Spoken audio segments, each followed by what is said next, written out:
Hello बच्चों, स्वागत है आपका मेरे यूट्यूब चैनल रक्षा साइंस क्लासेस में। आज हम पढ़ेंगे class 10 science exam time quick revision notes में चैप्टर 13 अवर एनवायरनमेंट। एनवायरनमेंट होता है एवरीथिंग दैट्स अराउंड अस, हमारी चारों ओर की सारी चीज़ें, जिसमें बायोटिक भी हो सकती है, बायोटिक चीज़ें भी हो सकती है, एनवायरनमेंट बनाती है। एनवायरनमेंट के कंपोनेंट्स, टू कंपोनेंट्स हैं, बायोटिक और एबायोटिक। बायोटिक कंपोनेंट्स में आती है आपकी लिविंग थिंग्स जैसे प्लांट्स, एनिमल्स, माइक्रो ऑर्गेनिज्म, और एबायोटिक कंपोनेंट्स में आते हैं आपके नॉन लिविंग थिंग्स जैसे air, water, soil, sunlight. Ecosystem होता है फंक्शनल यूनिट नेचर का, जहाँ पे लिविंग ऑर्गेनिज्म आपस में भी इंटरैक्ट करते हैं और एनवायरनमेंट के साथ भी इंटरैक्ट करते हैं। इकोसिस्टम मेनली टू टाइप्स के होते हैं, नेचुरल और आर्टिफिशियल। नेचुरल इकोसिस्टम में आपके फॉरेस्ट, पॉन्ड्स, लेक्स आते हैं, और आर्टिफिशियल इकोसिस्टम में आपके आता है गार्डन, क्रॉप फील्ड्स। इकोसिस्टम के कंपोनेंट्स में सबसे पहले है प्रोड्यूसर्स, जिनको ऑटोट्रॉफ्स भी बोलते हैं। इसमें आते हैं आपके ग्रीन प्लांट्स, जो अपना फूड खुद प्रिपेयर करते हैं फोटोसिंथेसिस से, और ये सनलाइट एनर्जी का 1% कैप्चर करते हैं। नेक्स्ट आता है कंज्यूमर्स, जिनको हिटरोट्रॉफ्स भी बोलते हैं। ये अदर ऑर्गेनिज्म से अपना फूड लेते हैं। प्राइमरी कंज्यूमर्स में आते हैं आपके हर्बीवोर्स, और सेकेंडरी कंज्यूमर्स में आते हैं कार्निवोर्स, और टर्शरी कंज्यूमर्स में आते हैं टॉप कार्निवोर्स।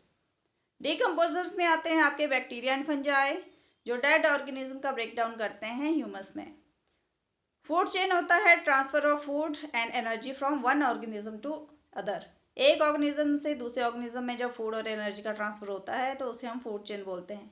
जैसे grass, deer, tiger.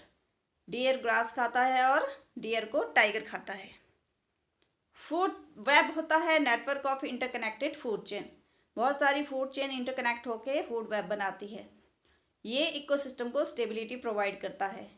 Trophic level होता है फूड चेन का हर step, each step in food chain. तो इसमें सबसे पहले आते हैं प्रोड्यूसर्स, और ग्रेटेस्ट नंबर ऑफ इंडिविजुअल होते हैं वो इसी ट्रॉफिक लेवल में होते हैं।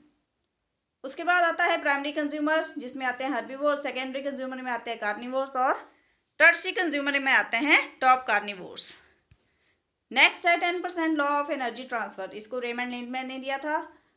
सिर्फ 10% ऑफ एनर्जी ही ट्रांसफर होती है एक ट्रॉफिक लेवल से दूसरे में, और 90% जो एनर्जी है वो हीट की फॉर्म में लॉस्ट हो जाती है। इकोलॉजिकल पिरामिड 3 टाइप्स के होते हैं, pyramid of number, pyramid of biomass, और पिरामिड ऑफ एनर्जी। ये हमेशा अपराइट होता है। Biological magnification, increase in the concentration of harmful chemical at higher trophic level. Higher trophic level में जब हार्मफुल केमिकल्स की कंसंट्रेशन बढ़ती है तो उसको हम बायोलॉजिकल मैग्निफिकेशन बोलते हैं। इसका एग्जांपल है पेस्टिसाइड जैसे डीडीटी, जो फूड चेन में एंटर हुआ था। ओजोन लेयर होती है स्ट्रेटोस्फीयर में, ये अर्थ को हार्मफुल अल्ट्रावायलेट रेज से प्रोटेक्ट करती है, और ओजोन डिप्लीशन का कारण था CFC, chlorofluorocarbon.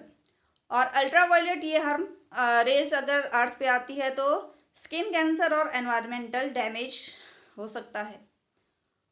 Ozone hole, decline in the thickness of ozone in Antarctica discovered in 1985। तो 1985 में अंटार्कटिका के ऊपर ओजोन लेयर की जो थिकनेस है उसमें कमी आई थी, उसको ओजोन होल कहा गया था। आई होप आपको मेरे नोट्स अच्छे लगे होंगे। Thank you and subscribe my channel.